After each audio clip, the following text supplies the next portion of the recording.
ช่องทางต่างๆได้โอเคสวัสดีค่ะ สวัสดีค่ะ สวัสดีค่ะ สวัสดีค่ะ ขอต้อนรับเข้าสู่รายการหมอแป้งและหมอตู่นะคะ ทุกวันอังคารเวลาประมาณ 11:30 ถึงเที่ยงครึ่งค่ะ วันนี้นะคะเราไลฟ์กันวันอังคารที่ 6 กุมภาพันธ์ 2567 นะคะ ก็ขอเช็คอินตามธรรมเนียม วันนี้จะเป็นแรม 12 ค่ำเดือน 2 นะคะ ระดับน้ำทะเลนะคะ ระดับน้ำขึ้นไปแล้วนะคะ ตอนเวลา 8 โมง อยู่ที่ระดับ 3.44 แล้วก็น้ำทะเลจะลดระดับลงนะคะ ตอนเวลา 1 ทุ่มค่ะ อยู่ที่ระดับ 1.41 นะคะ วันนี้พระอาทิตย์ขึ้นตอน 6 โมง 42 แล้วก็พระอาทิตย์จะตกตอนเวลาประมาณ 6 โมง 19 นาทีค่ะ อุณหภูมิที่จังหวัดชลบุรีวันนี้นะคะ ประมาณ 31 องศาเซลเซียส ซึ่งรู้สึกว่าร้อน แล้วก็ลองเช็คใน iPhone มันบอกว่า humidity เนี่ยอยู่ที่ประมาณ 36 องศา นั่นก็เลยเป็นสาเหตุว่าอุณหภูมิเรา 31 แต่ทำไมรู้สึกร้อนเหมือนระดับอุณหภูมิอยู่ที่ 36 นะคะ โอเค ในช่วง1 อาทิตย์ที่ผ่านมา มีอะไรเกิดขึ้นบ้าง เรามีทำกิจกรรมอะไรกันบ้างไหมหมอแป้ง ตอนนี้เรากำลังเช็คระบบซาวด์แล้วก็ระบบการไลฟ์ออนแอร์นะคะ หมอแป้งก็เลยก้มหน้าก้มตาจิ้มมือถืออยู่ ใช่ นะคะ ให้หมอตู่พูดไปก่อนเดี๋ยวขอทำไอทีนิดนึง คือเวลาไลฟ์แต่ละครั้งเนี่ยค่ะ มันก็จะมี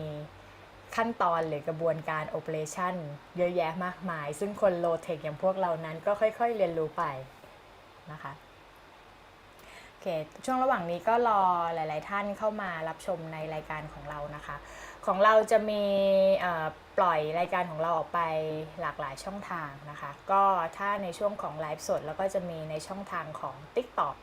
แล้วก็ช่องทางของ Facebook Live รวมถึง YouTube ด้วยสำหรับท่านที่ไม่สามารถรับชมไลฟ์สดได้นะคะ ก็สามารถย้อนกลับมาดูได้เวลามีเวลาว่างๆเนาะก็ย้อนกลับมาฟังหมอเมาส์มอยหรืออัปเดตสถานการณ์ต่างๆรวมถึงเรื่องของการดูแลสุขภาพแทรกเรื่องเกล็ดเล็กเกล็ดน้อยรวมถึงประวัติศาสตร์ที่ผ่านมาให้ฟังด้วยก็รับชมกันแบบเบาสมองนะคะสบายๆเพื่อที่เราจะได้มีข้อมูลเอาไว้ไปปรับใช้ในการดูแลสุขภาพส่วนตัวแล้วก็ดูแลสุขภาพของคนในครอบครัวรวมถึงคนรอบข้างด้วยนะคะใช้เวลาอยู่นิดนึงนะคะโอเควันนี้ก็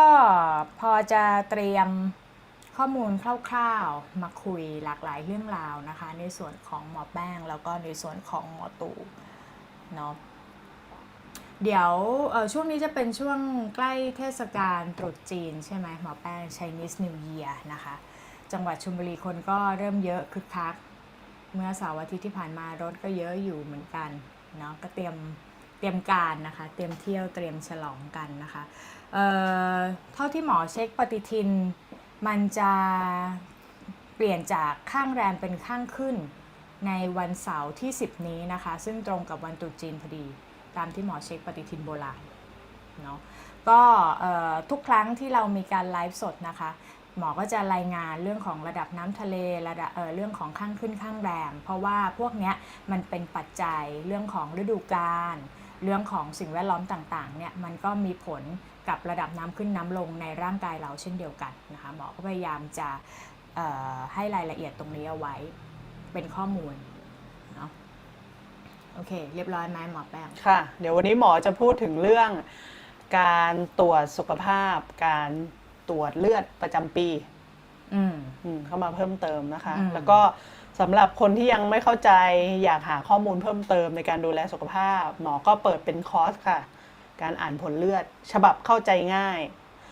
สามารถติดตามข้อมูลได้ทางเฟซเพจเบญจอโลคยาคลินิกหรือว่าทักอินบ็อกซ์เข้ามาได้ค่ะจะได้แจ้งเข้าไปอันนี้ก็คือเข้าไปเรียนหมอก็จะอัดวิดีโอไว้ว่าการอ่านค่าแต่ละอันเป็นอย่างไรแล้วเราต้องดูแลสุขภาพอย่างไรนะคะก็จะเป็นอะไรนะเข้าไปทบทวนได้ตลอดชีพแหละว่าง่ายๆก็จะเรียนใน Facebook Group แล้วก็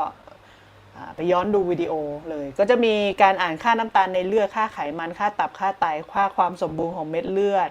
ค่าบ่งชี้มะเร็งค่าไวรัสตับอักเสบแล้วก็การดูแลตัวเองก่อนที่จะเป็นโรคหลอดเลือดตีบ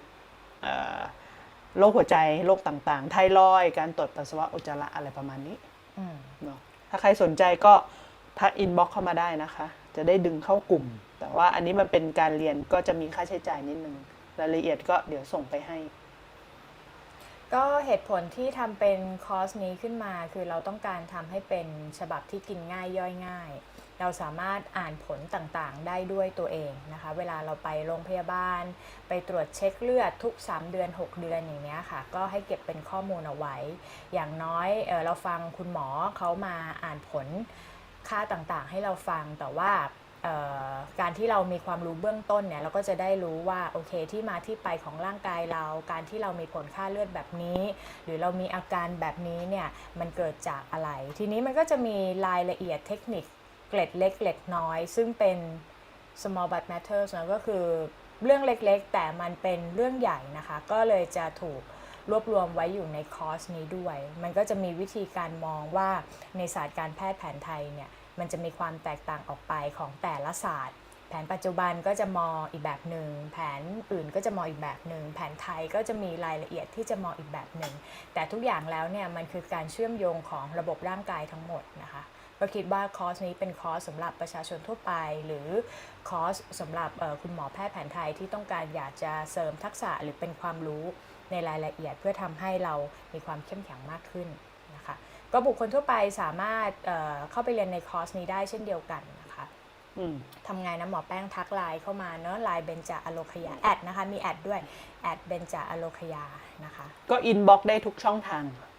ก็พยายามอำนวยความสะดวกให้กับหลายช่องทางแล้วเราเข้าใจจะอินบ็อกซ์มาทาง TikTok ก็ได้อินบ็อกซ์มาทาง Facebook ก็ได้หรือว่าจะทักไลน์แอดเบญจอโลคยาไลน์คลินิกเข้ามาก็ได้นะคะเพราะตรงนี้เป็นเรื่องที่สำคัญ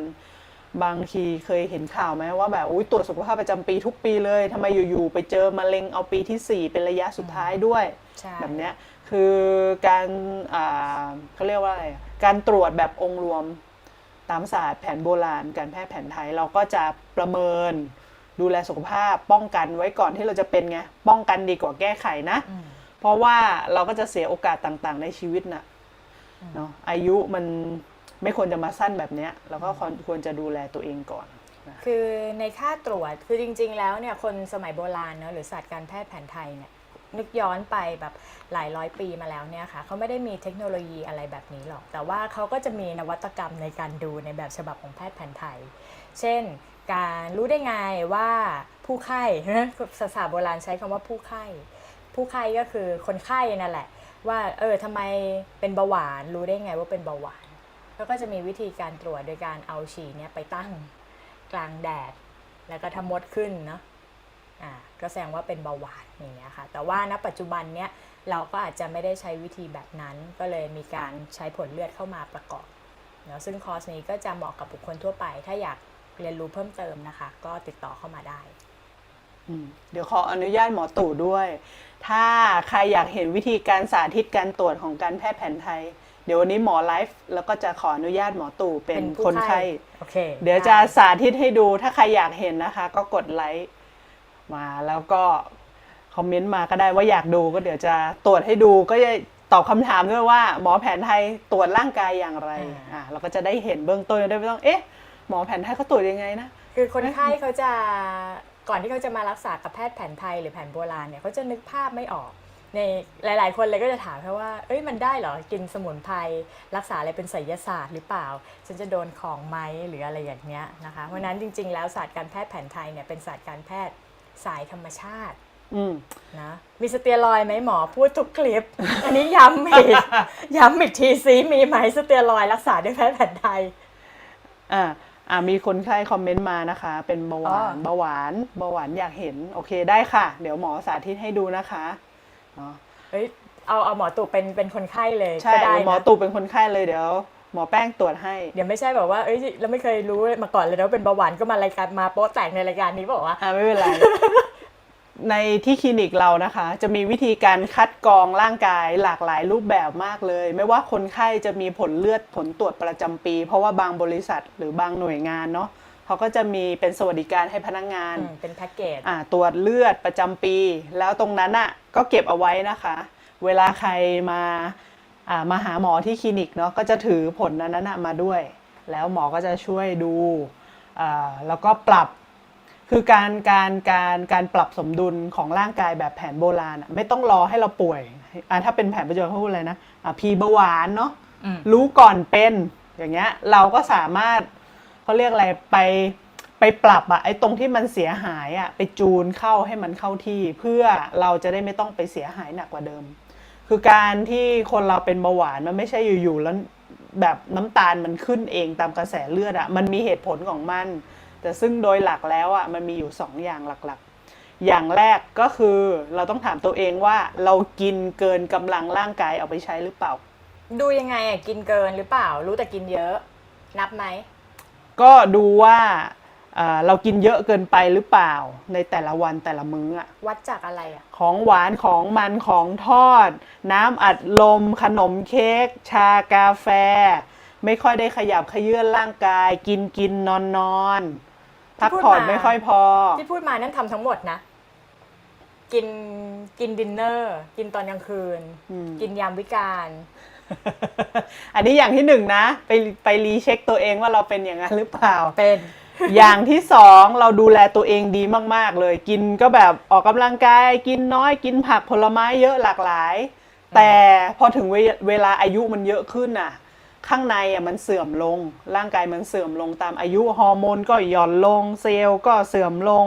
เนาะริ้วรอยตามใบหน้าผมหงอกเร็วตรงนี้มันจะเป็นตัวบอกเรื่องไฟในทางการแพทย์แผ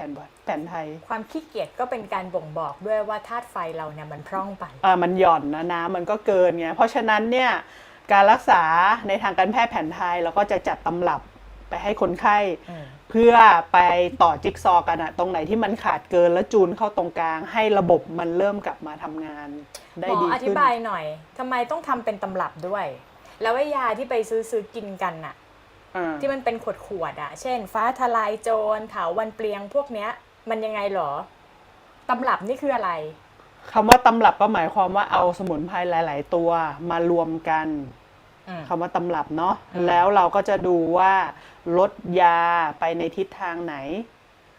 เหมาะสมกับคนไข้ไหมแผนโบราณเขาเรียกว่าผู้ไข้ทีนี้เราต้องตรวจร่างกายคนไข้ก่อนว่าอันไหนที่มันหย่อนมันเกินไฟเกินไหมไฟหย่อนไหมลมเกินไหมลมหย่อนไหมน้ำเกินไหมน้ำหย่อนไหมไอ้น้ำนี่แหละมันจะเป็นตัวเกี่ยวข้องกับเรื่องการตรวจผลเลือดไงถ้าเทียบกับแผนปัจจุบันแต่แผนโบราณเราก็จะมีวิธีการดูถ้าไม่มีการตรวจเลือดเหมือนสมัยก่อนเราดูได้อย่างไรเหมือนที่หมอตู่พูดปัสสาวะออกมาแล้วไปตั้งไว้แล้วดูว่ามดขึ้นไหมถ้ามดขึ้นก็ปัสสาวะมีน้ำตาลเราก็ตั้งดูทุกๆวันว่ามันขึ้นไหมแบบนั้นก็ได้ถ้าวิทยาศาสตร์มาใหม่ๆที่ยังไม่ได้มีแบบเครื่องที่เอาเลือดเราไปใส่เครื่องแล้วมันออกมาเป็นตัวเลขก็เอาปัสสาวะเรามาต้มแล้วก็หยดเบเนดิกต์ลงไปแล้วดูว่าสีมันเปลี่ยนเป็นน้ำตาลแดงสีเหลืองสีแดงไหมตรงนี้ก็จะบอกว่ามีน้ำตาลอยู่ในปัสสาวะอันนี้ก็เป็นวิธีตรวจหรืออีกวิธีหนึ่งก็เช่นการตรวจร่างกายเดี๋ยวเราจะมาสาธิตให้ดูว่าตรวจแบบแผนโบราณเพียวๆเลยเนี่ยโดยที่ไม่ต้องดูผลเลือดเนี่ยดูได้อย่างไรตรวจเพียวๆเอาวันเดือนปีเกิดนะอันนั้นก็เป็นการตรวจธาตุเจ้าเรือนธาตุเจ้าเรือนก็จะดูได้เบื้องต้นว่าคนเนี้ย DNA ของคนไข้เนี่ยควรระมัดระวังโรคอะไรเขาเรียกว่าถ้าตกชะตาเนาะหมายความว่าถ้าป่วยเป็นโรคที่ตัวเองไม่ควรจะป่วยหมายความว่าเป็นโรคประจำตัวเองก็จะเป็นหนักรักษายากกว่าคนอื่นคือเหมือนกับว่าเป็นโรคเดียวกันเนี่ยแหละแต่ว่าเกิดคนละเขาเรียกอะไรคนละแบบกันแต่ว่าแต่ละคนเนี้ยเขาจะมีเขาเรียกจุดอับเนาะจุดอับหรือแบบเป็นจุดบกพร่องของเราจุดอ่อนแอของเราก็จะเป็นหนักถึงแม้ว่าเราเป็นโรคเดียวกันแต่เราจะเป็นหนักกว่าเพื่อนแต่เราเฝ้าระวังได้เพราะฉะนั้นการตรวจทั้งหมดทั้งมวลเนี่ยแหละเราคำนวณแล้วถึงรวมมาเป็นตำรับยาของคนนั้นนี่คือความหมายของคำว่าตำรับนะคะทีนี้มันมียาสมุนไพรตั้งหลายตัวเนี่ยหมอแล้วมันจะปลอดภัยเหรอที่เขาบอกว่ากินอย่างฟ้าทลายโจรแค่ตัวเดียวยังกินได้แค่ไม่เกินกี่วันเลยแล้ววันนี้ยาตำรับใส่มาเป็นสารพัดตั้งกี่10อย่างขอทีละคำถามไม่ใช่เดี๋ยวก่อนเอาคำถามแรกก่อนเขาเอื้อนเอ่ยคำถามที่ คำถามที่1ก็คือว่าสมุนไพรเดียวทำไมกินนานไม่ได้ สมุนไพรเดียวหรือสมุนไพรตัวเดียว เพราะว่าฤทธิ์มันออกฤทธิ์โดดๆทำงานไม่มีเพื่อน เช่นเรากินก๋วยเตี๋ยวเราใส่พริกอย่างเดียวกินไหวไหมมันไม่อร่อยด้วยแล้วมันก็เผ็ดไงรสชาติมันจะโดดไปทางใดทางหนึ่งขนาดลิ้นเรายังไม่อยากรับเลยรสชาติโดดๆอันเดียวเปรี้ยวจัดอย่างเดียวเป็นยังไงใช่ไหมเรารู้สึกกินไปรู้สึกเสียวฟันเสียวเหงือกบางทีฟันปลอมหลุดเลยยังได้เลยเพราะมันไปกัดเนาะการที่เราปรุงอาหารมา1 อันใส่น้ำปลาบ้างน้ำตาลบ้างใส่พริกบ้างพริกไทยบ้างพวกเนี้ยรสชาติมันต่างกันไหมรสชาติมันจะกลมกล่อมแล้วก็น่ากินมากกว่าใช่เพราะฉะนั้นคนโบราณเนี่ยเขามีประสบการณ์มาหลายพันปีแล้วเขาก็อยู่กับธรรมชาติเรียนรู้มาเพราะฉะนั้นเนี่ยการใช้รสเนี่ยรับจากการดูการสัมผัสการชิมพวกนี้มันจะบอกได้เลยว่าสารสำคัญที่มันออกมาในการรักษาเหมาะสำหรับสภาพไหนคนไหนอย่างไรอย่าลืมนะว่าแผนโบราณน่ะมันมีมามากกว่า1,000 ปีแล้วซึ่งมันเกิดก่อนวิทยาศาสตร์สมัยใหม่ด้วยซ้ำคนโบราณเนี่ยเขาลองผิดลองถูกกันมาคือถ้ากินถูกก็คือหายถ้ากินผิดก็คือตายคือมันเป็นการลองผิดลองถูกกันมาเป็นมากกว่า1,000 ปีมาแล้วเพราะฉะนั้นมันก็เลยตกผลึกมาแล้วมันเป็นการทดลองที่เชิงประจักษ์มาแล้วว่าการใช้ยาสมุนไพรนั้นจะต้องใช้ยาเป็นตำรับแล้วก็มีหลายตัวเข้าไปช่วยอย่าลืมว่าการรักษาโดยศาสตร์การแพทย์แผนไทยอ่ะมันจะมีเรื่องของการกระทุ้งคือกระทุ้งออกมากระทุ้งรู้ล้อมรักษาบำรุงมันก็จะมีสเต็ปอย่างนี้ของมันออกมาเพราะนั้นการที่มารักษากับคุณหมอเนี่ยค่ะเวลาเขามองคนไข้เนี่ยย้ำหลายๆคลิปมาแล้วนะคะเวลาเขามองเป็นระบบเขามองทุกอย่างเป็นองค์รวมเขาไม่ได้แยกว่าอันนี้หูตาคอจมูกเข่าตับไตไส้พุงไม่ใช่เพราะกลไกการทำงานของร่างกายนั้นทุกอย่างมันทำงานไปพร้อมกันมันจะขาดอย่างใดอย่างหนึ่งไม่ได้สิ่งมีชีวิตบนโลกใบนี้ทุกอย่างมันประกอบด้วยดินน้ำลมไฟมันจะไม่สามารถขาดส่วนใดส่วนหนึ่งไปได้เราไม่สามารถมีชีวิตอยู่ได้ถ้าเราขาดธาตุไฟเราไม่สามารถมีชีวิตอยู่ได้ถ้าเราขาดลมลองไม่หายใจดูดิมันจะอยู่ได้ไหมมันอยู่ไม่ได้ร่างกายขาดน้ำได้ไหมร่างกายขาดน้ำไม่ได้ถ้าขาดน้ำก็จะตายนั่นนี่คือองค์ประกอบเนาะนั้นเรื่องของตำรับยาสมุนไพรนะคะถ้าอยู่ในความดูแลของแพทย์แผนไทยหรือเภสัชกรรมไทยเป็นเรื่องที่ปลอดภัยแน่นอนนะเรากินอย่างถูกวิธีเรากินยาอยู่ภายใต้การดูแลของคุณหมอแพทย์แผนไทยเนี่ยอันเนี้ยคลายความกังวลแล้วก็สบายใจได้หมอแผนไทยไม่ใช่หมอนวดอย่างเดียวนะคะหมอแผนไทยมี4 สาขาย้ำ เราก็จะย้ำทุกคลิปจนกว่าคนไทยจะเข้าใจว่าศาสตร์การแพทย์แผนไทยคืออะไรนี่คือหน้าที่และที่มาของการทำไลฟ์ทุกอาทิตย์เพราะว่าองค์ความรู้ตรงเนี้ยมันหายไปประมาณ200 ปีเราก็พูดเนี่ยจะได้ย้อนกลับมาว่า200 ปีที่มันขาดหายไปเนี่ยเรารักษามาตั้งแต่ก่อนสุโขทัยแล้วคิดดูว่าก่อนประวัติศาสตร์ที่มันไม่ได้มีการบันทึกเอาไว้เป็นลายลักษณ์อักษรหรือจับต้องได้เป็นหลักฐานทางประวัติศาสตร์อย่างเงี้ยคือมันก็มีมานานแล้วเนาะแพทย์แผนไทยมี4 สาขานะคะการที่เราจะดูคนไข้ในแพทย์แผนไทยต้องมีองค์ความรู้1เวชกรรมไทยก็คือการตรวจวินิจฉัยโรคนั่นแหละนะ2เภสัชกรรมไทยก็คือคุณหมอจะต้องจัดยาปรุงยาให้คนไข้ได้ตามแต่ละบุคคลนะ3พดุงครรภ์ไทยก็คือการดูแลแม่และเด็กนะคะแล้วก็4เรื่องของการนวดเนาะนวดเนี่ยนะจริงๆแล้วนวดเนี่ยถ้ากลับไปอ่านประวัติศาสตร์เนี่ยสมัยโบราณเลยนะนวดเนี่ยหมอที่ติดตามกษัตริย์เนี่ยเป็นหมอนวดนะคือเขาจะมีการตรวจก่อนการตรวจร่างกายก่อนว่าต้นเหตุของโรคมาจากอะไรแล้วนวดก็มันไม่ใช่แค่ว่าคลายกล้ามเนื้อให้สบายตัวอย่างเดียวในร่างกายเราถ้าเราดูร่างกายของมนุษย์เนี่ยมันก็จะมีกล้ามเนื้อเส้นเอ็นกระดูกแล้วมันก็จะมีหลอดเลือดแดงหลอดเลือดดำเส้นน้ำเหลืองเส้นประสาทต่างๆเพราะฉะนั้นการที่หมอเนี่ยเขาไปกดก็เท่ากับเขาไปไล่ให้ระบบที่มันติดขัดไหลเวียนได้ทีเนี้ยการที่เส้นต่างๆเหล่านั้นน่ะมันไหลเวียนได้เขาเรียกลมในทางการแพทย์แผนไทยลมเนี่ยมันก็จะมีลมกองหยาบลมกองละเอียดแล้วก็มีอากาศธาตุลมกองหยาบก็เกี่ยวข้องกับอะไรที่มันเป็นแบบอยู่กึ่งภายนอกแต่ก็ไม่ใช่กึ่งภายในทีเดียวยกตัวอย่างเช่นยกขายกแขนอะไรที่เกี่ยวกับเรื่องกล้ามเนื้อการปวดเมื่อยเนาะ ลมกรองละเอียดก็เช่น ระบบประสาทส่วนกลาง การไหลเวียนของโลหิต ระบบหัวใจสมองการสั่งการของฮอร์โมนแบบนี้ยกตัวอย่าง อากาศธาตุก็คือบริเวณที่เป็นช่องว่างที่เข้าไประหว่างเซลล์จุดเล็กๆหรือช่องระหว่างตัวก็ได้ประมาณนี้ดังนั้นเนี่ยหมอนวดแผนโบราณเขาจะมีวิธีการเปิดประตูลมให้พวกเนี้ยไหลเวียนดีนั่นแหละ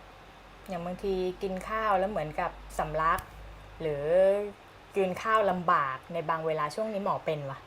เหมือนลมติดขัดแบบนี้นึกถึงเลยแบบหมอนวดกดจุดจี้จุดเลยนะอันนี้พูดไว้เป็นข้อมูลเพิ่มเติมนะคะถ้าสมมุติว่าใครสำลักบ่อยนะรู้สึกสำลักบ่อยมีการสะอึกกินข้าวแล้วกลืนได้ไม่ดีเหมือนเดิมเรามักจะเป็นตอนอายุเยอะขึ้นเนาะเราสามารถเปิดเส้นสุมานานะคะเบื้องต้นโดยการปาดคางคนไม่รู้จักเส้นประธาน10เนาะถ้าใครดูใน TikTok นะคะสามารถไปย้อนดู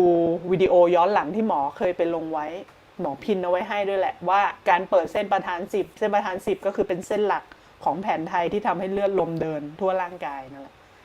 นะวิธีแก้นะคะในการสะอึกสำลักถูบ่อยๆหรือผู้สูงอายุที่นอนติดเตียงเราก็สามารถช่วยเขาได้นะถ้าเปิดได้ทั้ง10เส้นก็ดีนึกถึงน้องแมวเลยอะที่เขาชอบให้เกาคอแล้วว่ามันต้องรู้จุดเส้นประธาน10แน่เลยแมวสะบัดนะคะก่อนที่หมอตู่จะพาลงแม่น้ำทั้ง5ไปเที่ยวทั่วโลกนะคะ อย่าลืมเตือนหมอด้วยว่าต้องตรวจให้ดูตรวจว่าเวลามาบทก่อนว่าผู้ฟังเราจะพูดตั้งแต่แรกเลยเนาะว่าถ้าคนไข้เดินเข้ามาที่คลินิกเราจะตรวจยังไงบ้างนะนะอย่าลืมไปทำนะคะจะตรวจเลยไหมตรวจเลยเหรออันดับแรกแล้วคนไข้มาเราก็จะต้องวัดความดันดูก่อนเพราะความดันก็จะเป็นการตรวจเบื้องต้นแหละว่าความดันโลหิตสูงต้องสูงเท่าไหร่ถึงต้องเฝ้าระวังต้องสูงเท่าไหร่คือเราต้องดูอิริยาบถด้วยท่าทางที่เขาเดินมาปุ๊บเขานั่งพักก่อนหรือเปล่าหรือเขาเดินแบบวิ่งมาแบบกลัวแบบไม่ทันหมอแล้วมาวัดเลยอันนั้นความดันมันขึ้นอยู่แล้วความดันก็จะแบ่งเป็นความดันตัวบนกับความดันตัวล่างความดันตัวบนเนี่ยอันเนี้ยเคลื่อนไหวตามเขาเรียกกิจกรรมของร่างกายเนาะแล้วคนไข้อ่ะก็เกี่ยวกับเรื่องการตื่นเต้นตกใจด้วยบางทีไปโรงพยาบาลเนี่ยต้องเดินขึ้นบันไดต้องเดินไปลิฟต์เห็นสีขาวๆเห็นคนหลากหลายก็ตื่นเต้นไงความดันตัวบนก็ขึ้นคนไข้ชอบบอกทำไมมาวัดความดันกับหมอแป้งหมอตู่ทำไมความดันมันไม่สูงเท่าไปโรงพยาบาลบอกตื่นเต้นป่ะกังวลต้องเจอหมออะไรประมาณนี้เพราะว่าแท็บไว้แท็บค่าบางอย่างไว้ไม่กล้าเดี๋ยวหมอด่าก็ต้องตรวจเช็คดูโดยปกติก็เราลองวัดตอนเช้าก่อนรับประทานอาหารดูเราปัสสาวะก่อนแล้วนั่งพักสัก10 นาทีแล้วก็ค่อยวัดแล้วดูว่าความดันมันเป็นยังไงแต่ถ้าจะให้ดีเนาะถ้ากินยาลดความดันแล้วค่าความดันมันก็จะประมาณนั้นแหละเพราะว่าหน้าที่ของยามันก็จะมาบอกว่าให้หัวใจเต้นช้าๆลงหน่อยความดันมันก็จะดูแบบนั้นแหละดูเหมือนปกติแต่เป็นเพราะว่าเรากินยาคุมแต่ว่าถ้าสมมุติว่าไม่ได้กินยาลดความดันอย่างเงี้ยมันก็จะบอกเลยว่าค่าที่แท้จริงเรามันเป็นเท่าไหร่เราเจอคนไข้ด้วยนะคือเดี๋ยวนี้คนไข้หลายๆคนเขาก็จะมีเครื่องวัดความดันที่บ้านใช่ไหมเราไปบอกว่าให้วัดเวลาเช้าอะไรเงี้ยมันก็มีคนไข้ที่วัดทุกชั่วโมงหมอว่ามันหนักไปหน่อยนะมันสร้างความกังวลแล้วก็แขนมันก็อยู่ของมันดีๆนะไปบีบก่อนอาหารเช้าก่อนอาหารเย็นก็เพียงพอแล้วเนาะเกินไปทีนี้ตอบไปแล้วเนาะความดันสูงก็มีปัจจัยจากหลายอย่างเช่นหลอดเลือดภายในเราตีบก็ได้ทำให้หัวใจมันต้องปั๊มให้แรงขึ้นเพื่อให้เลือดมันเข้าไปเลี้ยงได้ลึกขึ้นอย่างที่สองมาจากการตื่นเต้นตกใจความเครียดก็ได้อย่างที่สามบางทีเขาเรียกว่าอะไรเราตรวจเลือดแล้วค่าพวกไขมันไตรกลีเซอไรด์อะไรพวกเนี้ยมันสูงไง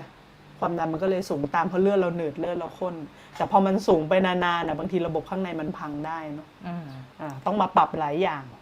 คือมันจะดูค่าใดค่าหนึ่งไม่ได้มันต้องดูใช่ต้องดูตัวบนประกอบกับตัวล่างอย่างบางทีผู้สูงอายุแบบรู้สึกว่าความดันเหมือนจะสูงอะไรเงี้ยเหตุผลที่มันสูงเนี่ยมันมีคำตอบของมันอยู่เนาะทีนี้จะดูแต่ค่าความดันอย่างเดียวมันบอกไม่ได้ใช่แผนโบราณก็เลยต้องแมะไง เพราะการแมะมันก็จะบอกจังหวะการส่งเลือดภายในว่าสม่ำเสมอไหมจุดไหนมีปัญหาหรือเปล่าแบบเนี้ยแล้วแม้แต่ละข้างเนี้ยก็ไม่เหมือนกันด้วยอย่างแรกเนาะถ้ามาคลินิกเราก็จะวัดความดันดูแล้วก็ดูค่าตัวบนตัวล่างเป็นยังไงเหมาะสมไหมทุกอย่างมันมีเหตุผลของมันไม่ใช่ว่าเราดูตามตารางว่าค่าสูงค่าต่ำแล้วจ่ายยาไม่ใช่เราจะต้องดูว่าต้นเหตุอะที่มันสูงจริงๆมาจากอะไรอย่างที่สองนะคะหมอตู่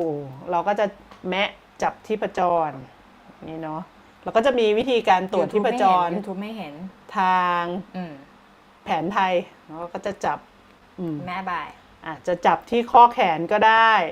เนาะแต่ของที่นี่เราก็จะจับทั้งซ้ายทั้งขวาเพื่อเราจะได้ดูว่าลมสองข้างมันเท่ากันไหมจะจับที่ประจรคอก็ได้จะจับที่เท้าก็ได้ที่ขาก็ได้ที่ประจรทั่วตัวมันมีหลายจุดแต่มีวิธีการตรวจแบบแผนโบราณเพราะว่าสมัยก่อนมันยังไม่ได้มีกราฟเนาะมันยังไม่ได้มีECG เนาะขึ้นหัวใจไม่ได้มีสเตทเนี่ยไม่มีแต่ว่าสมัยก่อนเขาก็จะใช้วิธีแบบว่าเอาหูมาฟังใกล้ๆถ้าเป็นผู้ชายก็จะฟังได้ง่ายหน่อยเพราะว่ามันไม่มีก้อนไขมันที่เต้านมเนาะเราอาจจะฟังจากที่หลังก็ได้ใช้หูแนบหรือเหมือนเก่ากว่านั้นอีกเนาะเหมือนทางจีนใช่ไหมถ้าผู้ชายแม้ผู้หญิงไม่ได้จะต้องมีผ้าแล้วจับที่ผ้าก็จับจังหวะมีความคลาสสิกมากเลยแผนไทยทำไมใช้คุมผ้าเดี๋ยวคุมใครคุมหมอหรือคุมคนไข้ไม่ก็คุมไว้แล้วก็เอาหูฟังดูไงเหมือนก็ปิดเสียงข้างนอกเพื่อจะได้ให้ได้ยินไงแต่ว่าตอนหลังอ่ะมันมีแบบนี้มาช่วยมันทำได้กรองเสียงภายนอกเพื่อให้ได้ยินภายในคุมผ้าคนไข้ใช่ไหมไม่คุมแล้วก็เอาตัวคนไข้ใช่ไหมหรือตัวหมอคุมตัวคนไข้สิคุมตัวหมอทำไมแล้วก็หมอบอกว่าเวลาไปลงอ่างไปซาวน่าเอาผ้าไปผืนนึงปิดตาตัวเองที่เหลือแก้ผ้าต่อนะอันนี้ก็เป็นการเช็คสัญญาณเบื้องต้นนะเพราะว่าถ้าสมมุติว่าหัวใจเราเต้นสม่ำเสมอเลือดลมไหลเวียนสม่ำเสมอจังหวะที่เราจะจับได้มันก็จะเป็น1 2 3 4อย่างนี้คือมันสม่ำเสมอเท่ากันคือจังหวะหัวใจมันได้เหมือนในเพลงถ้าคนที่มีปัญหาหลอดเลือดติดขัดหรือลิ้นหัวใจเริ่มไม่ค่อยดีแล้วมันก็จะเป็นยังไงเหมือนคนสะดุดเลยตึกสะบัดตึกเนี้ยมันก็จะมีปัญหาเนาะก็จะเป็นการตรวจของหมอแผนโบราณถ้าใครเชี่ยวชาญจับไปเรื่อยๆก็จะรู้เลยว่าที่อวัยวะไหนดังนั้นเนี่ยอย่างที่คลินิกเราก็จะมีการจ่ายยานอกจากจะเป็นตำรับยาเฉพาะรายแล้วเรายังดูอายุด้วยว่าคนนี้อายุเท่าไหร่เราจะดูฤดูด้วยว่าฤดูเนี้ยควรจะต้องเฝ้าระวังอะไรเท่ากับว่าเราให้ไปรอบด้านแล้วคนไม่ป่วยก็เท่ากับว่าได้กินอาหารได้ครบถ้วนพฤติกรรมด้วยแล้วก็ดูพฤติกรรมด้วยอันไหนพฤติกรรมที่ไม่ดีหมอก็จะจัดเป็นตำรับเข้าไปช่วยหักล้างให้เลยพฤติกรรมกินเหล้าบ่อยนี่ไม่ดีไหมคือแอลกอฮอล์มันเป็นน้ำกระใสยาด้วยเราก็เอาน้ำกระใสยาตรงนั้นเนี่ยมาช่วยพาให้ตำรับสมุนไพรมันเข้าไปซ่อมได้ลึกขึ้นหรือบางคนชอบกินของหวานของมันของทอดเค้กหรือบางคนชอบกินน้ำอัดลมเราก็ให้ตรงนั้นเป็นน้ำกระใสยาเข้าไปเลยมันอยู่ที่เทคนิคการจัดตำรับยาให้คนไข้รวมไปถึงเราคำนวณจากนาฬิกาชีวิตด้วยว่าใน24ชั่วโมงเนี่ยอวัยวะไหนทำงานแล้วเราควรจะส่งยาไปจอดที่จุดนั้นเลยประมาณนี้เราก็จะบอกคนไข้ว่าเวลาได้ยาไปมันก็จะเป็นเวลาเนาะจะก่อนอาหารหรือหลังอาหารก็แล้วแต่แต่ขอให้กินยาให้ครบเพราะว่ายาทุกตัวเนี่ยมันจะส่งไม้ต่อกันเพราะการที่หมอจัดยาไปให้เนี่ยไม่ได้แก้อาการแต่ต้องการจะไปปรับแก้ไอ้ธาตุที่เรามีปัญหานั่นแหละไอ้จุดเริ่มต้นของการก่อเหตุนั่นแหละแล้วก็เราดูอย่างอื่นเพิ่มเติมได้ด้วยเช่นผู้หญิงสีหน้าเป็นยังไงหมองคล้ำหรือไม่ตรงนี้ก็จะเป็นตัวบอกสะท้อนเลยว่าเลือดลมฮอร์โมนประจำเดือนมาปกติหรือเปล่าต้องเฝ้าระวังโรคที่สตรีเป็นบ่อยหรือเปล่าเนาะโรคฮิตถุงน้ำก้อนเนื้อที่เต้านมที่ระบบสืบพันธุ์สตรีเนี่ยมันก็จะบอกได้จากสีหน้าอย่างเด็กๆที่แบบเป็นสิวว่ามันก็จะบอกถึงความสะอาดของลำไส้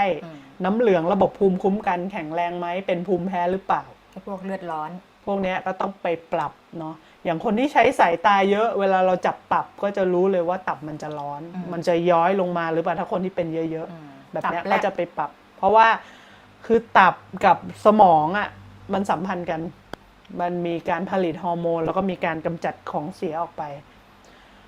ก็ให้ความสำคัญกับเรื่องท้องด้วยเพราะว่าเวลาเราจับท้องดูเราจะรู้เลยว่าลำไส้ถ่ายออกไปหมดหรือเปล่าที่คนเป็นกรดไหลย้อนเริ่มเหม็นเปรี้ยวนั่นนี่นู่นก็คือมาจากว่าหลายๆเคสก็คือไม่ถ่ายทุกวันพอไม่ถ่ายทุกวันตะการตะกอนติดตามผนังลำไส้ทำให้ของอาหารใหม่ลงไปไม่ได้มันก็ดันขึ้นกินเสร็จก็ท้องอืดรู้สึกลมมันดันขึ้นมาก็จะทำให้ไม่สบายตัวเนี่ยหมอแป้งไปกินหม่าล่าเนี่ยหมอแป้งจะเห็นผลชัดมาก เป็นไงที่เป็นอาการอะไม่รู้เป็นยังไงไม่ได้สังเกตที่ว่าหน่วงๆหรือเริ่มปัสสาวะไม่ค่อยปกติอะเนาะก็กินของร้อนเกินไปอะก็นั่นแหละเพราะสมดุลร่างกายมันเปลี่ยนไปไงคือสมุนไพรมันก็ดีแต่ว่าต้องกินให้ถูกกับเราต้องกินให้ถูกกับธาตุให้มันอยู่ตรงกลางบางทีเค็มมากไปเผ็ดมากไปอย่างเงี้ยมันก็ทำให้ร่างกายเราสะเทือนได้เหมือนกันต่อเราก็ดูมือดูเท้าได้นะคะพอดีหมอตู่ใส่กระโปรงมาต้องขออนุญาตเพราะว่าถ้าใส่กางเกงมาเนี่ยหมอต้องขออนุญาตให้เอาเท้าเนี่ยขึ้นมาวางบนนี้แล้วหมอจะชี้ให้ดูเลยว่าเราจะดูอย่างไรดูเท้าได้ถ้าคนเท้าเริ่มดำเนี่ยแปลว่าธาตุน้ำหรือว่าเลือดไม่ค่อยดีแล้วถ้าสมมติธาตุน้ำไหลเวียนดีเท้ามันจะไม่ดำก็ย้อนกลับไปดูคลิปที่หมอทำไว้ก็ได้ค่ะว่าเท้าของคนที่เป็นเบาหวานเป็นยังไงเท้าของคนที่ไขมันเยอะเท้าของคนที่เป็นหัวใจหมอแป้งก็ทำไว้อยู่ใช่ดูได้ทีเนี้ยการดูเท้าเนี่ยมันบอกได้หลายอย่างเลยเคยสังเกตกันไหมว่าเวลาดูข่าวอะบางคนมันมักจะมีโรคเหมือนโรคแปลกๆแต่จริงๆมันไม่ได้แปลกสำหรับแผนโบราณนะเช่นทำไมเป็นแผลเท้าดำถึงต้องโดนตัดเท้าทำไมอยู่ๆเป็นผื่นแดงๆเต็มตัวเลยแล้วก็รักษาไปเรื่อยๆจนเท้าดำแล้วสรุปต้องโดนตัดเท้ามันมีเหตุผลเพราะอะไรทำไมถึงเท้าดำหรือบางทีไปถอนฟันแล้วบายบายใช่พอเนาะรักษาแล้วมันคืออย่างนี้ระบบเลือดสำคัญถ้าสมมติว่าเลือดเราแข็งแรงน้ำเหลืองเราแข็งแรงผิวหนังเราก็จะแข็งแรงด้วยดูยังไงว่าแข็งแรงผิวมันควรจะเป็นกระจ่างนะขาวกระจ่างชมพูแล้วบางคนบอกว่าแล้วผิวดำโทษนะเขาเรียกว่าผิวกระจ่างเห็นไหมนี่ผิวไทยโบราณใช่มันจะเป็นออกขาวๆไงไอ้ตรงดำตามสีนั่นมันเป็นธรรมชาติของเขามันจะขาวๆแล้วมันจะไม่ค่อยแบบมีเป็นชมพูเป็นบางคนมันจะออกมาเป็นแบบจ้ำๆสีดำเนาะผิวไม่เนียนแล้วก็ขึ้นเป็นผื่นแดงๆเป็นวงเป็นจ้ำเป็นอะไรแล้วถ้าผิวดีหมายความว่าเลือดลมไหลเวียนดีเนี่ยปลายมือปลายเท้าจะชมพูเล็บจะแข็งแรงเล็บไม่ค่อยเป็นคลื่นแล้วสีที่เล็บก็จะสม่ำเสมอมันจะสวยแบบไปฉีดไหมหมอมันไปสวยแบบไปฉีดไหมคือส่วนใหญ่จะเห็นแต่คนสวยแบบธรรมชาติไม่รู้สวยแบบไปฉีดมันเป็นยังไงคือถ้าพวกนี้มันก็อธิบายไม่ถูกเหมือนกันแต่ว่าคือสวยก็คำง่ายๆที่เขาจำกัดความว่าสวยจากภายในสู่ภายนอกนี่ไงมันก็จะผิวชมพูขึ้นมาแล้วอีกจุดหนึ่งนะที่หมอสังเกตเนาะคนภายนอกเขาชอบทักเขาคิดว่าแบบพวกเราอายุน้อยเพราะหมอแผนโบราณส่วนใหญ่หน้าเด็ก ก็เลื่อนลมมันไหลเวียนดีระบบข้างในมันสะอาดส่วนใหญ่กินผักผลไม้เท่ากับว่าใน1ตำรับที่กินนี่สมุนไพรเป็น100อย่างนะผักเป็น100อย่างนั่นแหละประมาณนั้นนะมันก็น่าจะตอบโจทย์สำหรับเด็กสมัยนี้นะที่ไม่ค่อยชอบกินผักเพราะมันก็จะมีตำรับของเด็กเข้าไปช่วยแล้วเดี๋ยวนี้คือเห็นแบบกินอย่างแค่เครื่องดื่มเนี้ยของเย็นเนาะมันครีมนมใส่ชีสพ่นไฟดูน่าอร่อยมากเลยแต่ว่าอันเนี้ยให้ระวังนิดนึงมันกินฝืนธรรมชาติเนาะบางทีมันก็พูดยากการที่มันเกิด NCD เบาหวานความดันไขมันมะเร็งหัวใจโรคตัวเองรวมไปถึงเส้นเลือดในสมองแตกอะไรพวกนี้คือมันมาจากมันมาพร้อมกับ การปฏิวัติอุตสาหกรรมด้วยนะใช่มันมากับเรื่องอาหารสำเร็จรูปด้วยอ่ะแล้วมันก็มาจากการทานอาหารข้ามทวีปคือวัฒนธรรมมันแฝงมาในคือภูมิประเทศภูมิอากาศกับรูปแบบอาหารต่างๆที่มันเหมาะกับการใช้พลังงานของเราในภูมิภาคเนี้ยบางทีมันขาดมันเกินไม่เสมอกันอ่ะมันก็เลยทำให้กินเยอะแต่ทำไมดูเหมือนขาดสารอาหารแต่เอาไปใช้ดูดซึมไม่ได้กินมากเกินไปจนเกินกำลังร่างกายที่เอาไปใช้เจาะเลือดก็เลยเจอค่านั่นค่านี่เกินคือความหลากหลายทางชีวภาพของอาหารเนี่ยเอาจริงๆถ้าอยากจะฝึกกับตัวเลยนะหมอแนะนำให้ลองจดบันทึกอาหารการกินของตัวเองแต่ละมื้อในแต่ละวันดูแล้วเราลองถอดแพทเทิร์นออกมาว่าที่เราบอกว่ากินอาหารหลากหลายมันหลากหลายจริงหรือเปล่า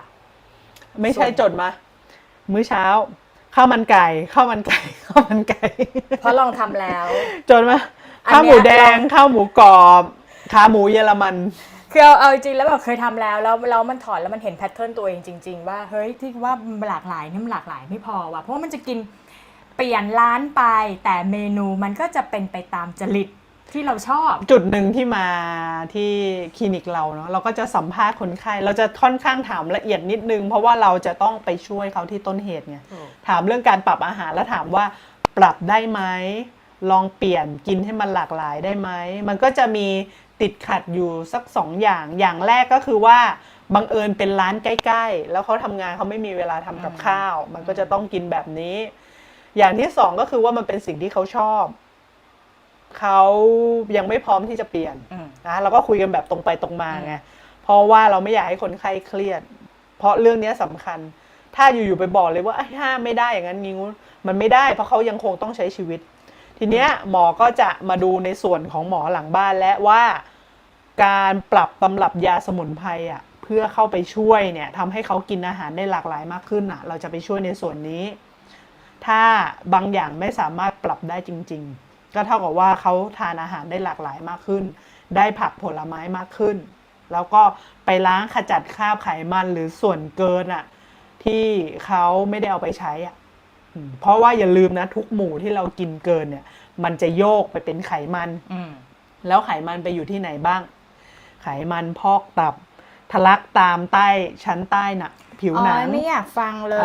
อยู่ตามส่วนต่างๆของร่างกายพูดให้ตายยังไงก็เอาตามใจปากนั่นแหละที่จะกินเนาะเราก็ชอบกินไงเพราะเราเข้าใจคนไข้ไงส่วนตัวเราก็เป็นคนชอบกินเหมือนกันกินหนักอยู่นะถ้าใครไปดูใน Facebook เบญจอโลคยาเนาะหมอก็จะพูดเรื่องการดูแลสุขภาพแล้วก็ถ่ายรูปให้ดูว่าเราก็กินแต่เราก็ยังคงสามารถเอาตรงเนี้ยไปปรับหักล้างไงคือเราเข้าใจแหละว่าการกินเนี่ยมันเป็นการคลายเครียดอย่างหนึ่งมันเป็นการเขาเรียกอะไรได้มีสังคมได้พบปะเพื่อน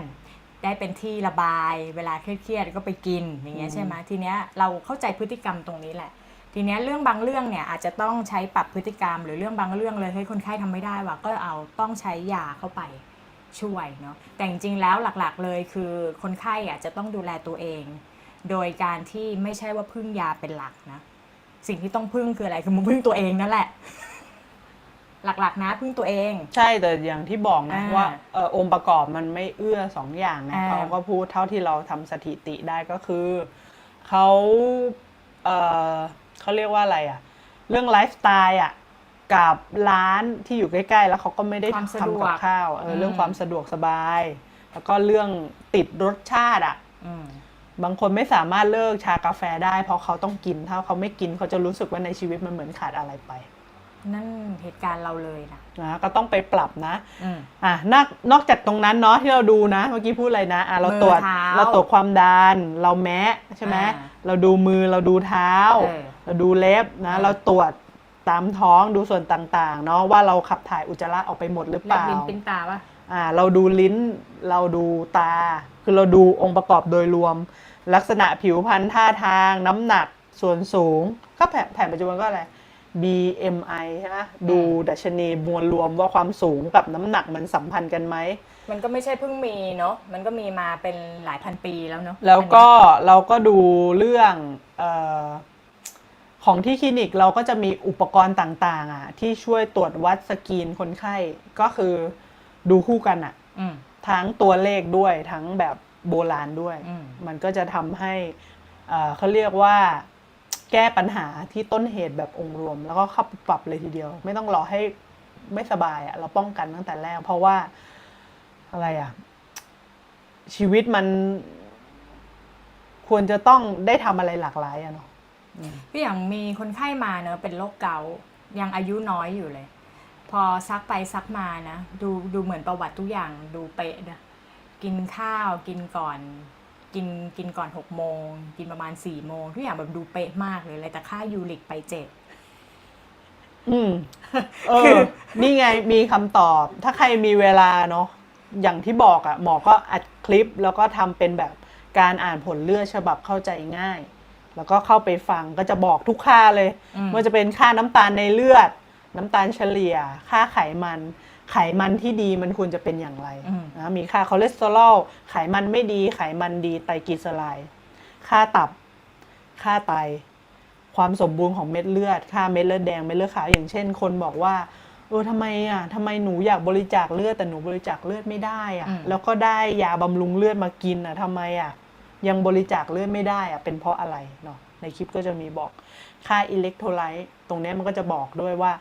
บางคนแบบเป็นไทรอยด์วิงเวียนแบบนี้ทำไมเขาต้องตรวจและตรวจเพื่ออะไรแล้วแต่ละค่าเนี่ยมันทำงานอย่างไรในร่างกายค่าบ่งชี้มะเร็งสามารถสกรีนได้เบื้องต้นก่อนว่าเรามีมะเร็งในกระแสเลือดน้ำเหลืองหรือเปล่าไวรัสตับอักเสบอย่างเงี้ยรวมไปถึงสกรีนเบื้องต้นว่าเรามีภาวะเป็นโรคหัวใจหรือเปล่าการตรวจไทรอยด์ตรวจปัสสาวะอุจจาระเพราะฉะนั้นคอร์สเนี้ยก็จะมีครบก็ถ้าสนใจก็อินบ็อกซ์มาได้เดี๋ยวจะส่งรายละเอียดแล้วก็ดึงเข้ากลุ่ม Facebook แล้วก็ไปย้อนดูวิดีโอย้อนหลังได้เลยค่ะเพราะเราทำแบบฉบับเข้าใจง่ายจบช่วงไทยอินไปแล้วนะคะกลับเข้าสู่การตรวจร่างกายอันนี้พูดถึงกรดยูริกใช่ไหมเมื่อกี้จำได้อยู่ว่าทำไมอายุน้อยแล้วดูแบบกรดยูริกเนี่ยกรดยูริกเนี่ยมันก็จะแบ่งออกเป็น2 ส่วนที่ร่างกายผลิตเองกับส่วนที่เรากินอาหารเข้าไปทีเนี้ยอันเนี้ยก็คือตามหลักการทางวิทยาศาสตร์แต่จริงๆแล้วแผนโบราณเราจะดูไปต้นเหตุว่าทำไมกรดยูริกมันถึงสูง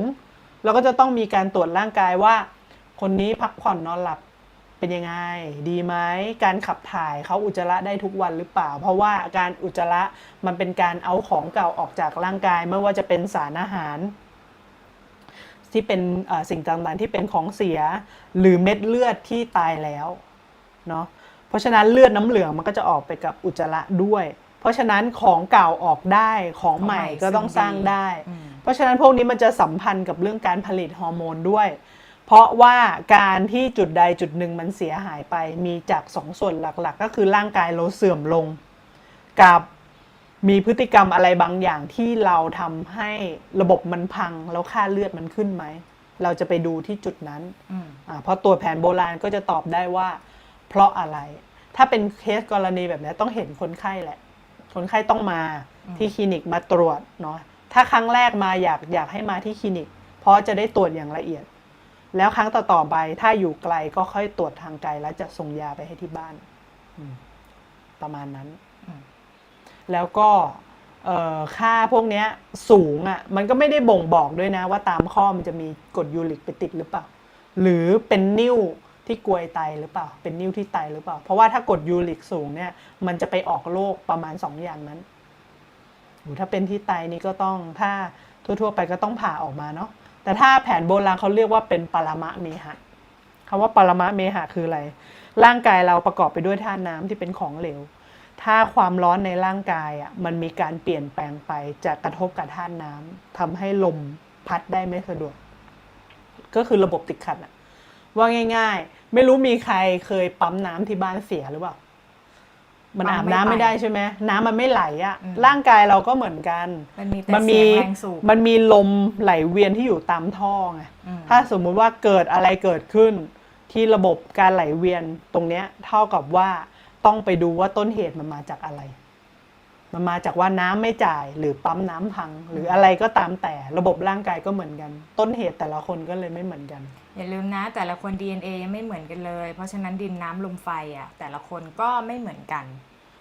เพราะฉะนั้นแนวทางการรักษาเรารักษาแบบไม่ผ่าตัดอวัยวะอยู่ครบ 42 ฟังไม่ผิดค่ะ มันมาจาก 32 บวก 10 โดยทั่วไปอ่ะครบ 32 ประการใช่ไหม แต่เราแจกโปรโมชั่นให้เป็นอีก 10 คือตรวจเรื่องของระบบไฟกับลม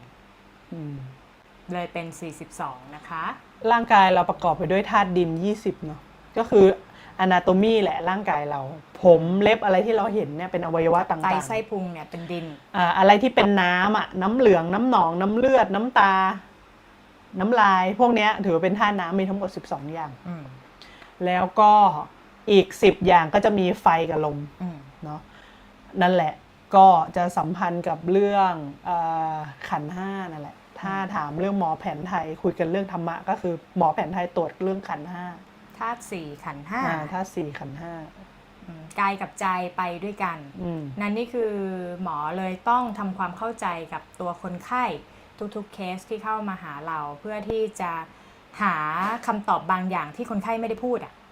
แต่มันเป็นปัจจัยสำคัญที่จะทำให้เขาหายหรือไม่หายจากโรคนั้นนะคะอย่างเช่นบางทีคนไข้มีอาการเขินอายบ้าง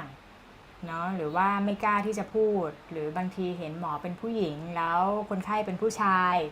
มีปัญหาเรื่องของระบบสืบพันธุ์หรือต่อมลูกหมากอย่างเงี้ยก็ไม่กล้าที่จะเล่าทีเนี้ยหมอก็ต้องทำความให้เกิดความไว้เนื้อเชื่อใจคุยกันแบบสบายๆเพื่อที่เราจะได้ข้อมูลจากคนไข้ให้ได้มากที่สุดเพราะนั้นมันก็ต้องจะมีหลักจิตวิทยาอยู่ด้วยต่อจะพูดถึงไหนแล้วลืมก็ตรวจไงหลับในเฮ้ยอย่าเดทแอร์ดิก็ตรวจไงเป็นเรื่องของการตรวจร่างกายไม่เมื่อกี้กำลังนึกขึ้นได้ว่าจะตรวจอะไรแล้วเล่าให้ฟังแล้วก็ลืมไปเลยกำลังจะบอกว่ามันก็จะย้อนกลับมาที่คำถามคลาสสิกเช่นรับประทานยาแผนปัจจุบันอยู่ด้วยทานยาไทยได้ไหมถ้าทานจะต้องทานอย่างไรถ้าถามหมอแพทย์แผนไทยแพทย์แผนไทยจะตอบว่าได้ให้อยู่ในความดูแลของแพทย์แผนไทยเพราะว่าอย่างที่บอกค่ะเวลาเราตรวจเราก็จะดูทั้งตรวจร่างกายดูพฤติกรรมด้วยดูหลายอย่างแล้วเราก็จะดูด้วยว่ายาแผนปัจจุบันที่ทานอะไรอยู่บ้าง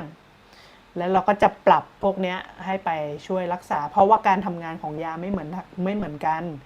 ถ้าเป็นยาเคมีมันจะเป็นเคมีเดี่ยวๆตัวเดียวที่อัดในเม็ดแป้งแล้วก็ไปออกฤทธิ์หักล้างค่าเลือดเพราะฉะนั้นเนี่ยมันยังไม่ได้ปรับแต่ถ้าเป็นยาแผนโบราณก็คือไปปรับระบบร่างกายให้มันสมดุลต้องไปดูว่าต้นเหตุจริงๆค่าเลือดมันสูงมันต่ำเนี่ยมันมีสาเหตุของมันพอไปปรับที่ต้นเหตุปุ๊บ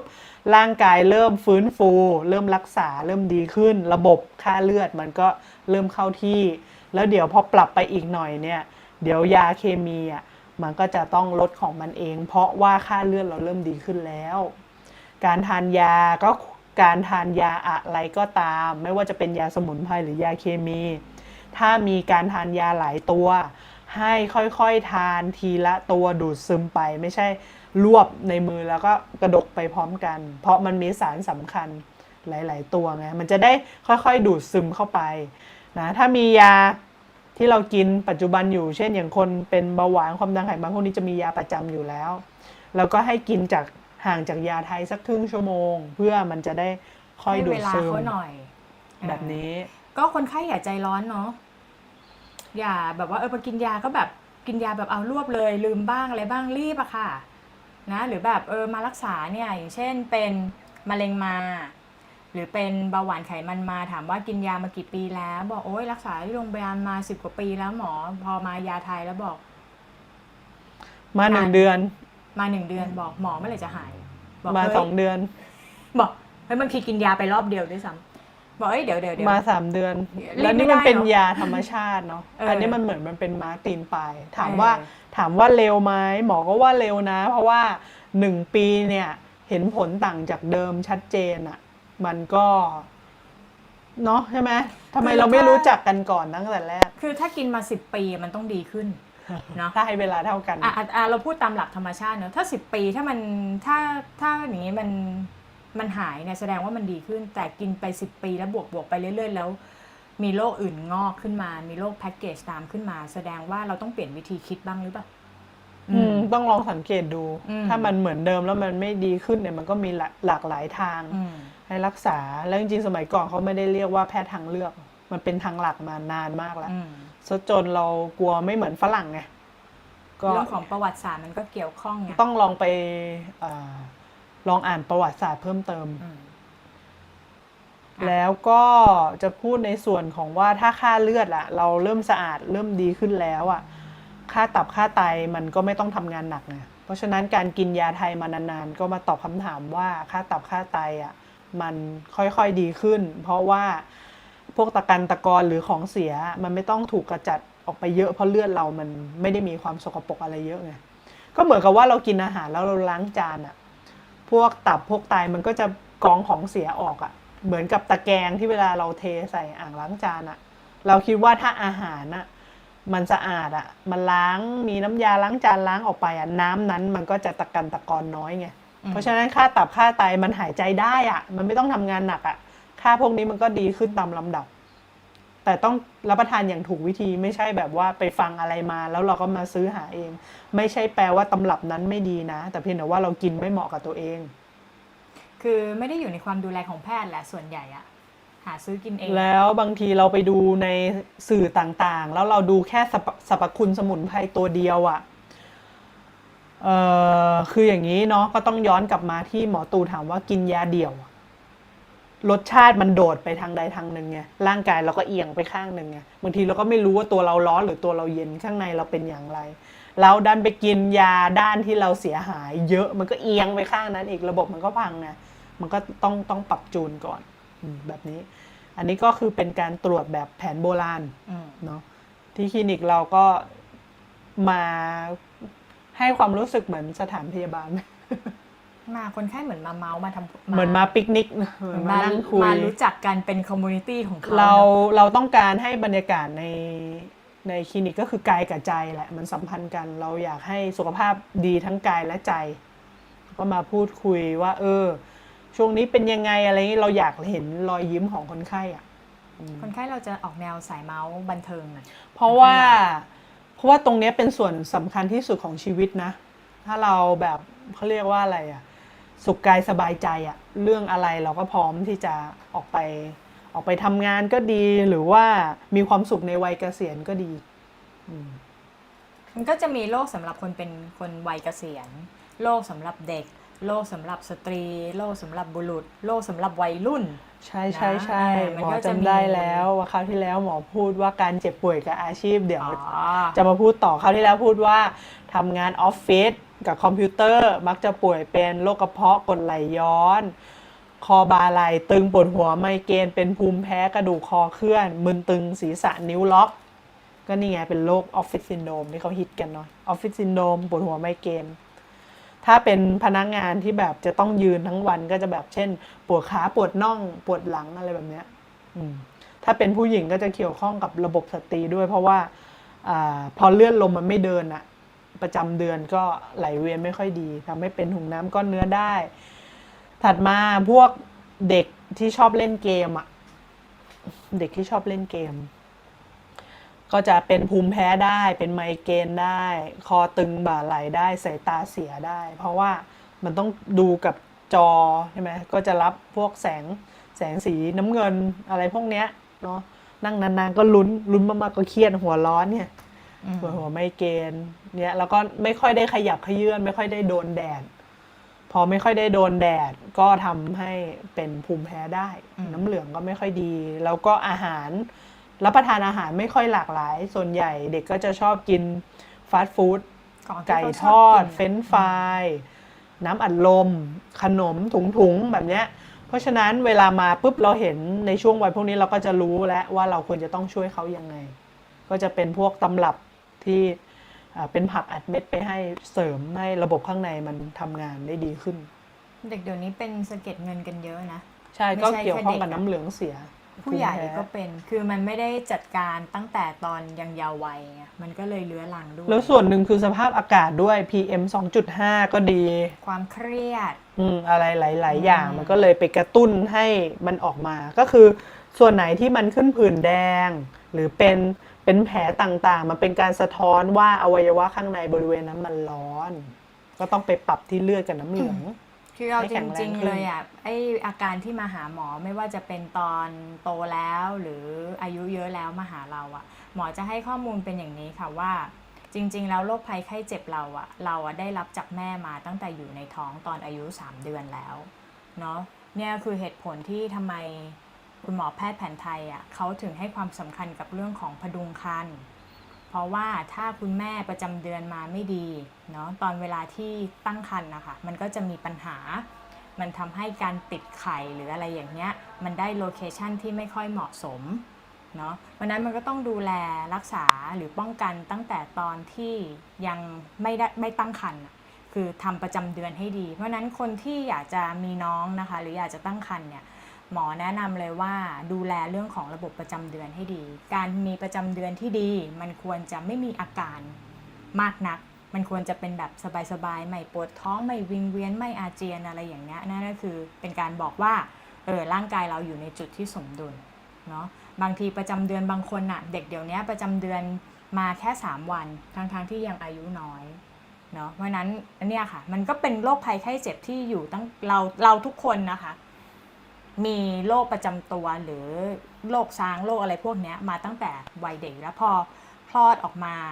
เจอสิ่งเร้าภายนอกเจอพฤติกรรมอาหารการกินหรือบริบทสิ่งแวดล้อมสภาพสังคมเปลี่ยนแปลงไปเนี่ยมันก็เก็บสะสมมาเรื่อยๆบางคนเนี่ยมาปะทุเอาตอนอายุเยอะแล้ว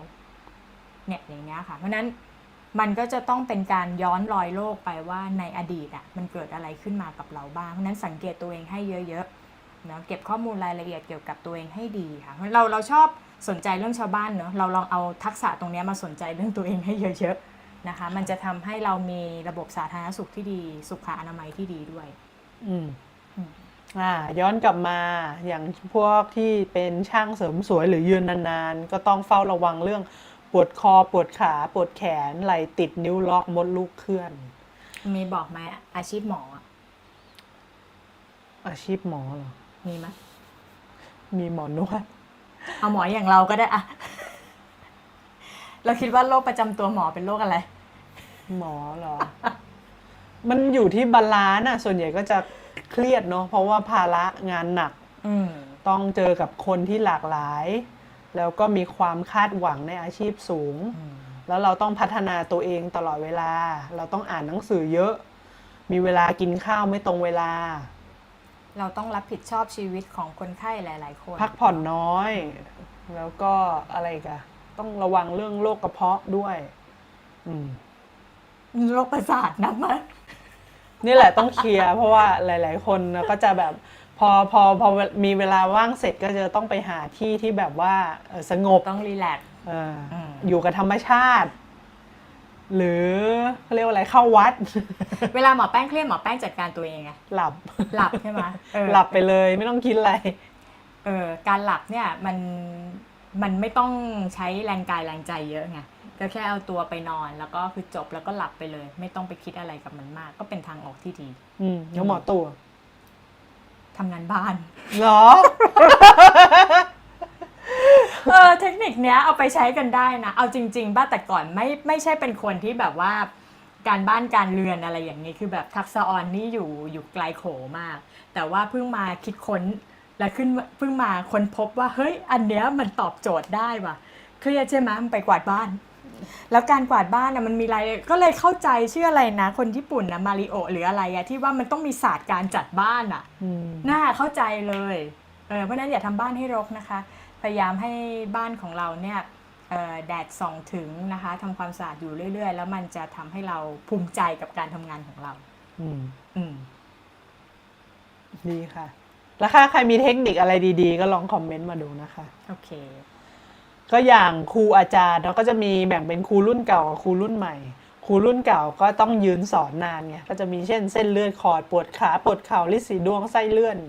แต่ครูนั่งสอนออนไลน์ด้วยนะเดี๋ยวนี้ถ้าครูรุ่นใหม่เนี่ยตึงคอบ่าไหล่ปวดหัวไมเกรนโรคกระเพาะเนื่องจากนั่งใช้คอมพิวเตอร์นานเนี่ยลมมันไม่เวียนเนี่ยมันก็อยู่จุดใดจุดหนึ่งเครียดไงอาชีพครูอาจารย์เนี่ยเป็นอาชีพหนึ่งในท็อป 10นะที่มีภาวะความเครียดสูง อืม เครียดกับเด็กกับปรี๊ด คือมันเป็นเรื่องอะไรที่มันมองสองมุมเนาะ เรื่องแรกก็คือว่าความคาดหวังจากผู้ปกครอง แล้วก็เด็กบางทีเขาก็อยู่ในวัยไง วัยของเขาโตมาอีกโลกนึง อีกเขาก็ยังบางคนก็ยังมองไม่เห็นความสำคัญว่าทำไมต้องรับผิดชอบกับชีวิตตัวเองเขาก็จะเขาเรียกอะไรปล่อยปละละเลยไปตามวัยเนาะแล้วก็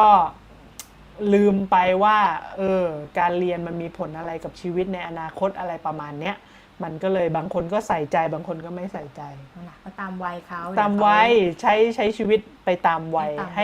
ให้มีความสุขในทุกช่วงเวลาอันนี้สำคัญมากเพราะเวลามันย้อนไม่ได้ให้อยู่กับปัจจุบันเนาะพระสงฆ์เราก็รักษาพระสงฆ์เนาะพระอาจารย์เนาะ